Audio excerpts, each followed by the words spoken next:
सस्ते स्मार्टफोन की मांग घटने की वजह से देश में स्मार्टफोन की शिपमेंट घटने की आशंका जताई जा रही है और अलग अलग एजेंसियों ने अपने शिपमेंट अनुमान में कटौती की है। अब जैसे आईडीसी इंडिया का मानना है कि अनुमान की 8 से 9% की गिरावट आएगी शिपमेंट में। वहीं साइबर मीडिया रिसर्च ने 5% और काउंटर पॉइंट रिसर्च ने शिपमेंट में 3% गिरावट का अनुमान लगाया। सर, क्या हो रहा है ये स्मार्टफोन बाजार में? भारत के इतिहास में पहली बार, जब से भारत में मोबाइल फ़ोन्स इंट्रोड्यूस हुए हैं और स्मार्टफोन इंट्रोड्यूस हुए हैं, शुभम, पहली बार ऐसा हो रहा है जब स्मार्टफोन के शिपमेंट या उनकी सप्लाई में या डिमांड में कमी आ रही। सिर्फ एक छोटी सी कमी हमने तब देखी थी 2020 में, जब लॉकडाउन था और दुकानें बंद थी, सेल बिल्कुल बंद थी, तो उसको हम फोर्स मेजोर या एक प्रत्याशित परिस्थिति मान सकते हैं। इसके अलावा सामान्य रूप से भारत का में पिछले 10-12 सालों में कोई साल, कोई तिमाही ऐसी नहीं गई जब भारत में स्मार्टफोन के शिपमेंट्स की में गिरावट आई हो। लेकिन यहाँ गिरावट दिख रही है और इस गिरावट की सबसे बड़ी वजह यह है कि जो $100 से नीचे के, यानी 8,000-9,000 रुपये से आसपास के नीचे के स्मार्टफोन हैं,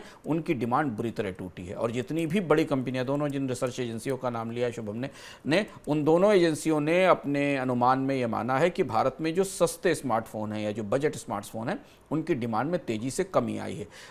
सबसे ज़्यादा कमी Xiaomi, जो भारत में स्मार्टफोन और जो बजट स्मार्टफोन उनके बाजार की बड़ी कंपनी है, उसके तो प्रोजेक्शंस 18% तक कम हुए हैं। लेकिन इसका एक दूसरा पहलू भी है कि स्मार्टफोन के शिपमेंट या उनकी मांग या उनकी आपूर्ति कम होने के बाद भी कंपनियों को मुनाफे में कमी की उम्मीद नहीं है, क्योंकि इसके बदले महंगे स्मार्टफोन की डिमांड बढ़ रही है, उनकी खरीद बढ़ रही है। लेकिन बाजार असंतुलित है, महंगे स्मार्टफोन की वैल्यू ज़्यादा है, क्वांटिटी कम है, सस्ते स्मार्टफोन की क्वांटिटी ज़्यादा है, वैल्यू कम है। और यहाँ ये भी ध्यान रखना ज़रूरी है कि जितनी भी डिजिटल इंडिया या डिजिटल ट्रांजैक्शंस या लोगों को डिजिटल इकोनॉमी से जोड़ने की बात की जा रही है, उसके लिए बजट स्मार्टफोन की डिमांड बढ़ना बहुत ज़रूरी है, तभी उसमें एक्सेस दिखाई पड़ेगा। तो हम एक तरफ से दो तरीके की परस्पर विरोधी गतिविधियाँ देख रहे हैं इस बाज़ार में। एक तरफ 5G आ रहा है, डेटा के डिमांड बढ़ाने की कोशिश की जा रही है।